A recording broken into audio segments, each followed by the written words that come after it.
같이 말씀 보겠습니다. 오늘 우리에게 주신 하나님의 말씀은 사도행전 20장 17절에서 21절입니다. 이제 이 계시의 말씀을 받들어 봉독할 때 하나님의 음성으로 들으시기 바랍니다. 바울이 밀레도에서 사람을 에베소로 보내어 교회 장로들을 청하니 오매 그들에게 말하되 아시아에 들어온 첫날부터 지금까지 내가 항상 여러분 가운데서 어떻게 행하였는지를 여러분도 아는 바니 곧 모든 겸손과 눈물이며 유대인의 관계로 말미암아 당한 시험을 참고 주를 섬긴 것과 유익한 것은 무엇이든지 공중 앞에서나 각 집에서나 거리낌이 없이 여러분에게 전하여 가르치고 유대인과 헬라인들에게 하나님께 대한 회개와 우리 주 예수 그리스도께 대한 믿음을 증언하는 것이라. 아멘. 조선 후기에 우리나라에 그 카톨릭이 들어오면서 이 카톨릭 교회에 많은 핍박과 박해가 있었습니다. 그때 이 카톨릭 신자였던 황사영이라는 사람이 있었는데 이 사람이 프랑스에 있는 그 선교사에게 편지를 쓰게 됩니다. 어떤 편지를 쓰게 되냐면 우리 이 조선이라는 나라에 프랑스가 무력으로 좀 압력을 가하면 이 나라가 카톨릭을 받아들일 것 같습니다. 믿음 생활을 할 것 같습니다. 라는 이 편지를 중국에 있는 선교사에게 쓰게 되죠. 그런데 불행하게도 이 편지가 정부에 의해서 발각이 됩니다. 그러면 어떤 일이 생기게 되냐? 우리가 잘 아시다시피 더 많은 박해와 순교자들이 생기게 되었습니다. 이 사건이 어떤 사건이냐면 황사영 백서 사건이라는 우리나라 카톨릭 그 박해 사건 중에 하나입니다. 근데 이 사건으로 인해서 당시 최고의 실학자 중 하나였던 다산 정약용이라는 사람에게도 피해가 가게 되었습니다. 왜 그러냐면 이 다산 정약용도 카톨릭을 믿은 카톨릭에 회심했던 한 사람이었기 때문에 이 사람에게도 피해가 가게 됩니다. 그래서 이 다산 정약용이 전남 강진으로 유배 생활을 떠나게 되죠. 이 유배 생활의 기간은 총 한 18년 정도가 이렇게 유배지에서 있게 됩니다. 그런데 이제 7년 동안을 이 유배지에서 생활하던 때에 그 사랑하는 아내가 이 정약용에게 다홍빛 치마를 보내게 되었습니다. 이 다홍 치마가 어떤 치마였냐면 이 아내가 정약용에게 시집 올 때 입고 온 치마였습니다. 그러니 이 치마를 받은 정약용의 마음이 어떻겠습니까? 사랑하는 아내와 가족들과 떨어져서 7년을 보냈던 이 정약용의 마음이 뭉클할 수밖에 없다는 것이죠. 또 이 정약용의 상황을 생각해 보면은 많은 자녀가 있었는데 사남 이녀가 먼저 천연두로 하늘나라로 가는 그런 일을 겪었습니다. 그러니 이제 남은 자녀가 이남 1녀였는데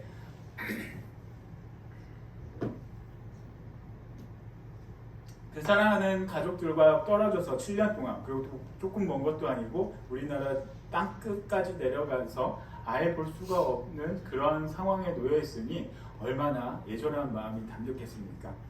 그리고 사랑하는 자녀 6명을 먼저 하늘나라로 보냈기 때문에 자신이 이 유배 생활을 통해서 이제 다시는 사랑하는 가족들을 못 만날 수도 있다라는 생각이 이 정약용에게는 있을 수밖에 없었습니다.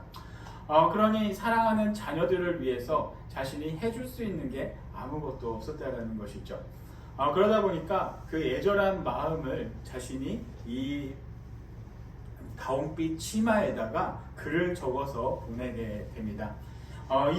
이 결시 무엇이냐면 우리가 잘 알고 있는 하피첩이라는 그런 글입니다. 이 하피첩은 어떤 내용이 담겨져 있냐면 사랑하는 자녀가 이 세상을 살아갈 때 어떻게 살아가야 될지 또 어떻게 지혜롭게 대처해야 될지 그런 교훈을 이 정약용 선생님께서 다 글로 적어서 다시금 보내게 됩니다. 이때의 정약용의 마음이 어땠을까요? 한번 생각해 보면은 자신의 간절하고 애절한 마음이 이 하피첩에 담겨져 있을 수밖에 없다는 것이죠. 다시는 내가 볼 수 없을 수도 있는 그 사랑하는 가족들이기 때문에 이 정약용 선생의 그 애절한 마음이 담겨져 있습니다. 그런데 그러한 마음이 또 어디에 있을까요? 우리 사도행전 20장을 보면은 그러한 마음이 바로 이 사도 바울의 마음입니다. 사도 바울 선생님의 마지막 여정을 우리는 함께 가고 있습니다.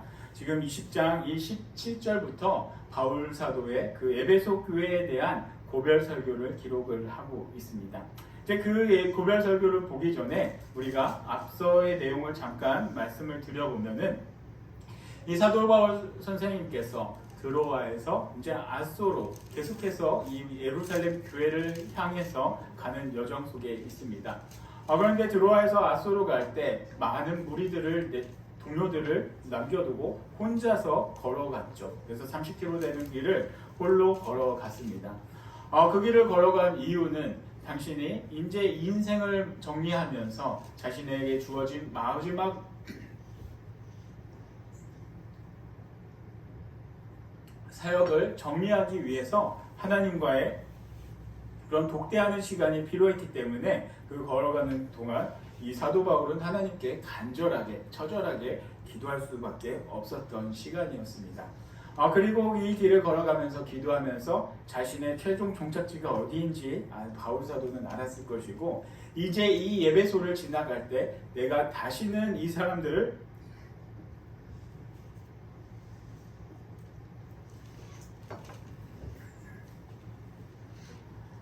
만나지 못할 것이라는 것도 알고 있었습니다.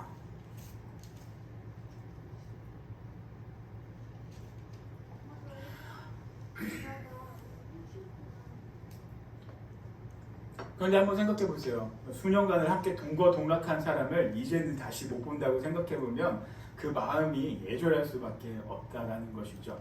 내가 세워놓았던 교회 3년 동안 이곳에서 사역을 하면서 동거동락을 하며 교회를 세우고 장로들을 세우고 권사를 세우고 집사를 세웠던 이 교회였는데 얼마나 애절한 마음이 있었겠습니까? 근데 3년이라는 세월을 어떻게 보면 짧다라고 생각할 수도 있죠. 왜? 우리는 여기서 평생을 사는 신촌의 주민이기 때문에 이해가 안 될 수도 있지만 바울의 삶을 생각해 본다라고 하면은 이 3년이라는 시간은 절대 짧은 것이 아닙니다. 왜 그러냐면 바울은 뛸게 있던 적이 없습니다. 평생을 살면서 수만 킬로를 돌아다니면서 복음을 전했던 사람이었기 때문에 길어봤자 6개월, 3개월을 이렇게 생활을 하면서 복음을 전했다는 것이죠.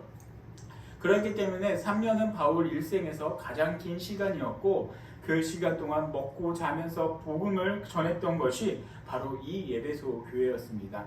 그런데 이 바울이 예루살렘 교회를 가는 일정이 너무나도 중요했기 때문에 이곳에 들릴 수가 없었습니다. 그 마음이 얼마나 애절하겠습니까?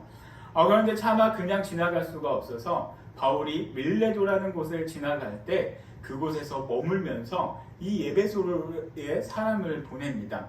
이 밀레도와 에베소의 거리는 한 45km 정도가 된다고 합니다. 근데 이 거리 빠르면 하루, 늦으면 한 이틀 정도면 갈 수 있는 거리에 사람을 보내서 이 에베소 교회 장로들이 이 밀레도에 오게 되죠. 그리고서 이제 이 사람들이 밀레도에 왔을 때 이 밀레도라는 곳에서 이 에베소 교회에 고별 설교를 전하게 됩니다. 이 고별 설교의 내용은 이렇습니다. 18절 말씀을 보겠습니다. 오매 그들에게 말하되 아시아에 들어온 첫날부터 지금까지 내가 항상 여러분 가운데서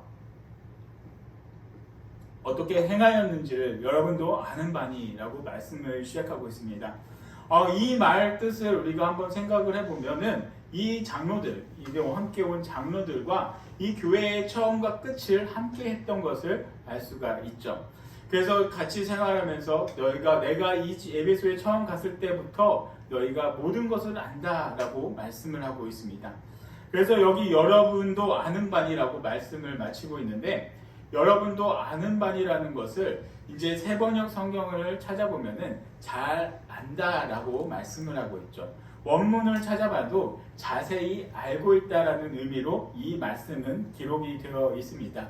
그럼 자세히 알고 있다, 잘 알고 있다라는 것이 어떤 의미이겠습니까? 앞에서 기록하고 있듯이 우리가 이 자세히 바울에 대해서 잘 알고 있다라는 것은 바울이 가르쳐준 이 복음을 이 말씀으로 문자적으로 글로서만 알고 있다라는 것이 아니라 그의 삶을 통해 생을 통해 이 바울의 모든 것을 복음을 배웠다라고 하는 것이죠. 그렇기 때문에 이 사도 바울의 모든 것을 다 알고 있었고 그의 삶의 모든 것 그가 어떻게 행했는지를 이 에베소 교회 교인들은 모든 것을 잘 알고 있었습니다. 그런데 재밌는 것은 이 말씀에 대해서 아무도 반박을 하는 사람이 없습니다. 왜 그러냐면 그 말대로 모든 것이 투명했기 때문에 그의 말을 반박할 수는 없었습니다. 오히려 더 바울을 그리워하고 오히려 더 바울의 이 말씀을 듣고 기억하기 위한 사람들밖에 없었다는 것이죠. 얼마 전에 그 목회 데이터 연구소에서 조사한 자료가 있습니다. 이 자료를 찾아보면은 요즘 MZ 세대들이 왜 교회를 떠나는가에 대해서 조사를 한 것이 있습니다. 이 MZ 세대들이 교회를 떠나는 이유를 크게 이제 5가지로 이렇게 정리를 하게 되는데 첫 번째가 무엇이냐면 이게 가장 높습니다. 한 19점 몇 프로가 되는데 그것이 교회 지도자들의 권위주의적인 태도 그리고 두 번째 시대의 흐름을 쫓아가지 못하는 고리타분함 교회 오면은 좀 재미없다 이런 생각이 있죠. 그리고 세 번째 교인 간 사랑 없는 형식적인 관계 그리고 네 번째가 무엇이냐면 교회 지도자들의 불일치한 삶 그리고 다섯 번째 불투명한 재정이었습니다. 첫 번째가 19%로 가장 높았고 나머지 두 번째부터 다섯 번째는 큰 차이가 없습니다. 단 12%이 정도에서 왔다 갔다 하는데 그 중에 이제 네 번째 퍼센티지를 차지한 것이 바로 교회 지도자들의 불일치한 삶이었다라는 것이죠. 그래서 그러한 목회자들이나 장로들, 집사님들, 교회 신앙생활을 하는 사람들이 다른 데서는 이제 좋은 말씀을 하고 사랑을 전한다라고 하지만 그들의 삶이 그들의 말과 달랐기 때문에 이 MZ 세대들이 교회를 내가 더 이상 다니지 않겠다라는 그런 조사가 나왔습니다. 그 이유는 무엇입니까? 말과 행동이 다른데 내가 어떻게 너희들을 따를 수 있겠느냐라는 그런 의미가 여기에는 담겨져 있습니다. 그런데 사도 바울은 어떻습니까? 그것이 아니었다라는 것이죠. 그가 행했던 말, 그가 전했던 말과 그의 삶이 조금도 다른 것이 없었던 것을 이 사람 모두가 알고 있었습니다. 그의 삶을 통해서 이 성도들에게, 에베소 교인들에게 이 복음을 전했던 것이 사도 바울이었습니다. 그러면은 이 사도 바울이 몸으로, 삶으로 어떤 복음을 전했을까? 그것이 우리에게는 궁금합니다. 그것이 무엇이냐면 바로 19절 말씀을 보겠습니다. 19절 말씀 보면은 이렇게 말씀을 기록합니다. 곧 모든 겸손과 눈물이며 유대인의 관계로 말미암아 당한 시험을 참고 주를 섬긴 것과로 말씀합니다. 그리고 20절 유익한 것은 무엇이든지 공중 앞에서나 각 집에서나 거리낌 없이 여러분에게 전하여 가르치고 라고 말씀하죠. 여기서 우리가 중요한 단어가 세 가지가 있습니다. 세 가지가 무엇이냐면 겸손과 눈물 그리고 시험을 참고 주를 섬긴 것. 이 시험을 참고 주를 섬긴 것을 두 글자로 줄이면 인고의 시간이죠. 그래서 이 세 가지로 이 바울 사도는 이 에베소 교회의 교인들에게 복음을 전했습니다. 그러면 첫 번째 겸손은 어떠한 의미가 있겠습니까? 겸손이라는 것은 사전적 의미로는 남을 존중하고 자신을 내세우지 않는 태도입니다. 그러니까 남을 높이면서 자신을 낮추는 그런 의미가 겸손의 가장 중요한 의미이죠. 물론 바울 사도도 이 교인들, 에베소 교인들을 존중해주면서 자신이 최대한 깎이고 낮춰주는 입장을 취했을 것입니다. 그런데 이 겸손에 담겨져 있는 그것보다 더 중요한 의미가 무엇이냐면 바로 하나님 앞에 겸손하다는 것이죠. 하나님 앞에 무릎 꿇고 하나님을 더 섬기고 하나님 말씀이 자신의 생각보다 더 중요하다는 것을 바울이 알았기 때문에 매일 기도하면서 그의 사역의 자리에서 자신의 뜻과 생각이 아닌 하나님의 뜻대로 이 교회를 운영했다라는 것을 이 겸손이라는 단어에서 알 수 있습니다. 왜 또 그러면 겸손이 그런 의미가 있을까? 왜 하나님을 섬기는 것이 겸손일까? 왜 사람의 뜻을 먼저 따르지 않고 하나님의 뜻을 먼저 섬기는 것이 겸손일까? 우리가 생각을 해보면은 이 에베소라는 지역의 특성을 생각해보면은 쉽게 이해할 수 있습니다. 모든 교인들이 모여서 하나님을 찬양하고 하나님을 예배하는 사람들이 모였던 곳이 아니라 에베소라는 지역은 전에도 말씀드렸듯이 우상 숭배와 성적인 타락이 있었던 도시가 바로 이 에베소입니다. 이 에베소라는 곳은 오늘날 터키 서쪽에 있는 그런 지역으로서 그리스와 가까운 그런 지역이옵니다. 그렇기 때문에 이 지역에서 헬라인들은 많은 그 신들을 숭배를 했던 사람들이 모여 있습니다. 그리고 이 에베소라는 지역은 특히 그 헬라의 많은 신 중에서 아데미 여신을 숭배했었던 그런 지역이었습니다. 그래서 우상을 만들어서 팔고 그것으로 생계를 이어갔던 많은 사람들이 있었습니다. 그런데 이 사람들의 말을 다 받아들이고 너희들의 뜻이 옳아라고 이렇게 이야기를 한다면 이 교회가 세워질 수가 없습니다. 하나님의 뜻과는 반대되는 그런 것이기 때문에 이런 사람들의 의견을 존중하고 따른다면 그렇게 할 수가 없습니다. 그리고 성적으로도 너무나도 문란했습니다. 그 여신을 숭배했던 지역이기 때문에 많은 여사제들이 있었습니다. 근데 이 여사제들이 또 몸을 파는 그런 행위도 했었다는 것이죠. 그것은 오늘 이 에베소 지역을 가면은 그 문화 유적지에 가면은 바닥을 이렇게 유심히 찾아보면은 사람 발자국 모양이 있습니다. 그 발자국을 따라가면 어디로 나오냐면 바로 율라가가 있다라는 것이죠. 고대 시대 때부터 이렇게 이런 문화가 성적으로 타락했던 그리고 우상 숭배가 만연했던 이러한 지역에서 이러한 문화를 속에 사는 사람들을 섬기고 따라간다라는 것은 이 교회의 그 교회를 세우는 행위가 아닙니다. 그렇기 때문에 이 바울 사도가 말하는 겸손은 사람들에게 먼저 겸손하라 이것이 아니라 하나님 앞에 겸손할 것을 이 말씀을 하고 있다라는 것이죠. 하나님 앞에 겸손하고 하나님 앞에 무릎 꿇는 그런 모습으로 자신이 이 교회를 섬겼다라는 것을 이 바울 사도는 이야기를 하고 있습니다. 그리고 두 번째는 무엇입니까? 두 번째는 바로 눈물입니다. 눈물은 어떤 의미가 있습니까? 방금에도 말씀드렸듯이 하나님의 말씀은 세상과는 많이 동떨어진 것이죠. 우상 숭배를 하지 말고 물질적으로 이렇게 욕심을 부리지 말고 또 성적으로도 이렇게 문란하게 살지 말라는 것이 하나님의 가르침이었습니다. 그런데 이 에베소 지역에서 바울이 전한 복음, 그 복음, 우상 숭배하지 말아라. 너희들이 숭배하는 이 우상은 모든 것이 잘못된 것이다. 라고 이렇게 전했을 때 이 에베소 사람들이 얼마나 좋아했겠습니까?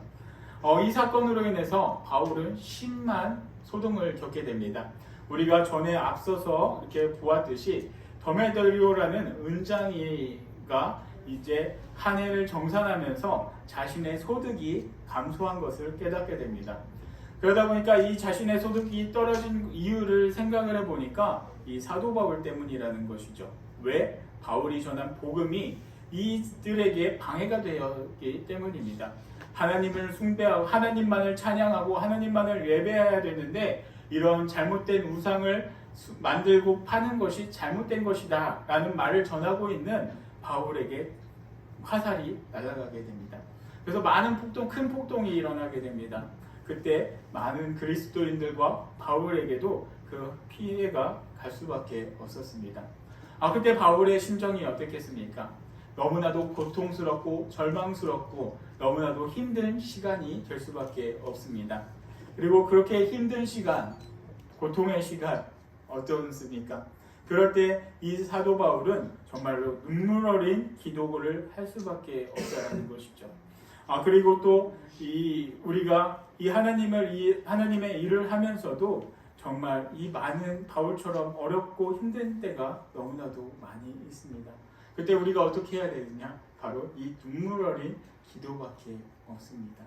그것을 우리가 볼 때 너무나도 뛰어나 보이고 행복해 보이는 그런 사람도 똑같습니다. 성경에서는 이스라엘의 가장 위대한 왕이라고 하면은 다윗 왕을 꼽습니다. 하나님 앞에 가장 겸손했고 하나님 앞에 가장 진실된 왕이 바로 다윗이었습니다. 이스라엘 역대 왕들이 부패하고 타락해도 이 유다 지파가 계속해서 왕권을 이어갈 수 있었던 이유 중에 하나가 바로 다윗 때문이었죠.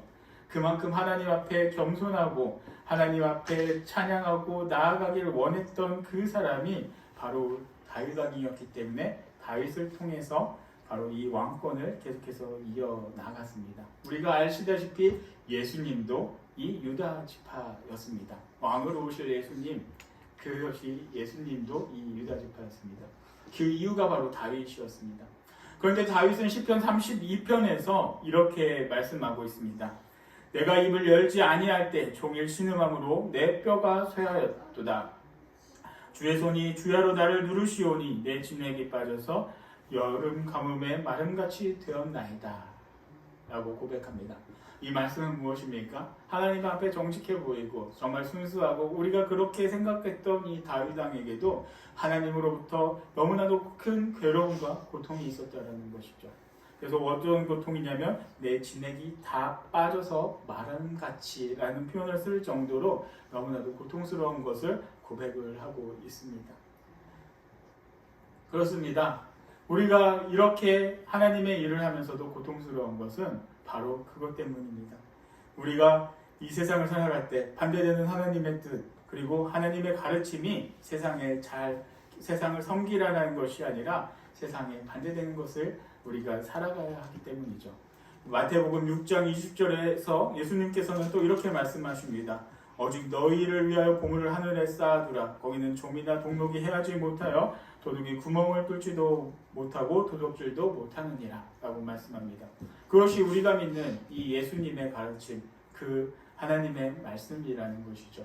이 땅에 부를 쌓는 것이 아니라 이 땅의 이익을 위해서 우리가 살아가는 것이 아니라 우리가 바로 이렇게 하나님 나라를 위해서 하나님께 영광을 쌓아 올리고 살아가라는 것을 하나님께서는 우리에게 말씀하십니다.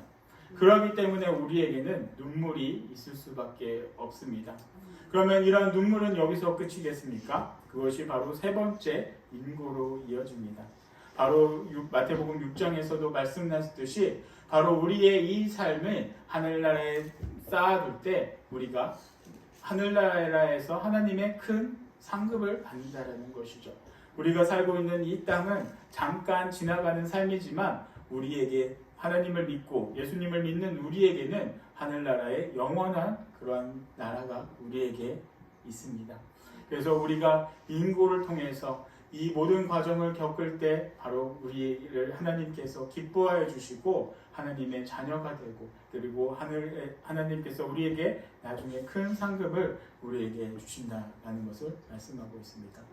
우리가 이 땅에서 교회를 섬길 때 바로 이러한 모습으로 살아가길 바랍니다. 이 땅은 누구나 다 죽을 수밖에 없는 우리는 그러한 존재들입니다.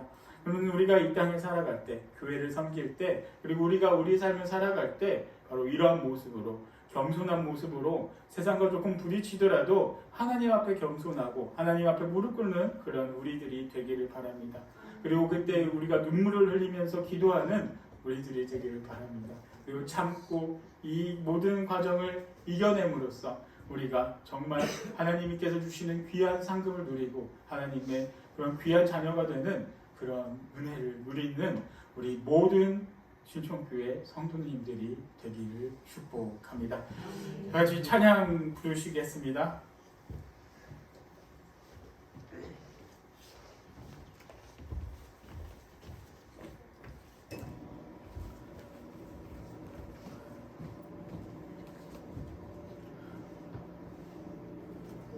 이 시간 함께 찬양하실 때 우리 바울 사도를 생각하면서 아까 함께 부르신 사명을 함께 찬양하시겠습니다.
시간 함께 기도하겠습니다. 이 시간 기도할 때 먼저는 우리가 정말 하나님 앞에 겸손한 사람이 되게 해주시옵소서.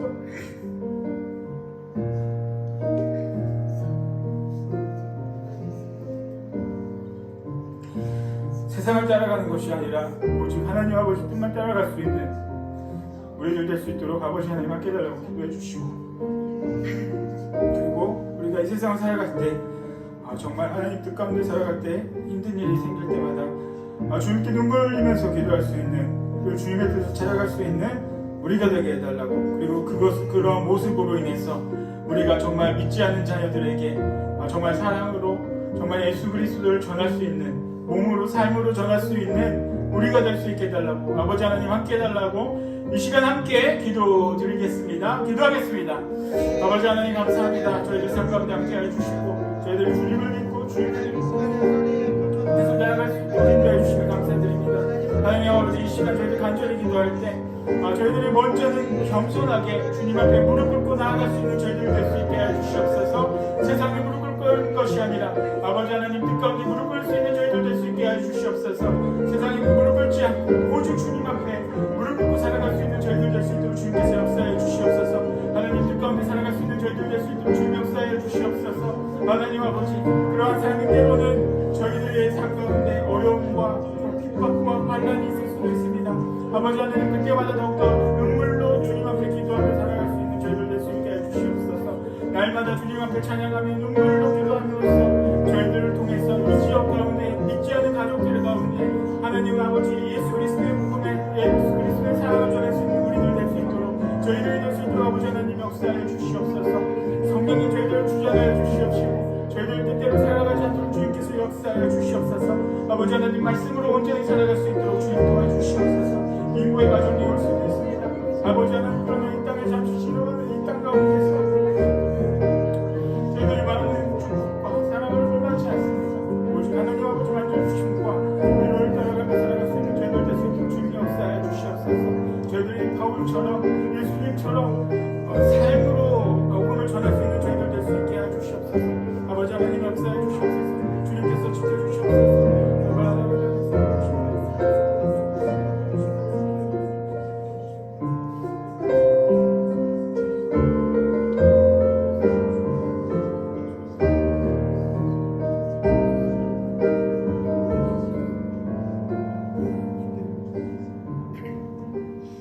하나님 아버지 감사드립니다. 저희들을 먼저 불러주시고 주님의 자녀 삼아주시고 주님 앞에 나올 수 있도록 인도해 주심을 감사드립니다.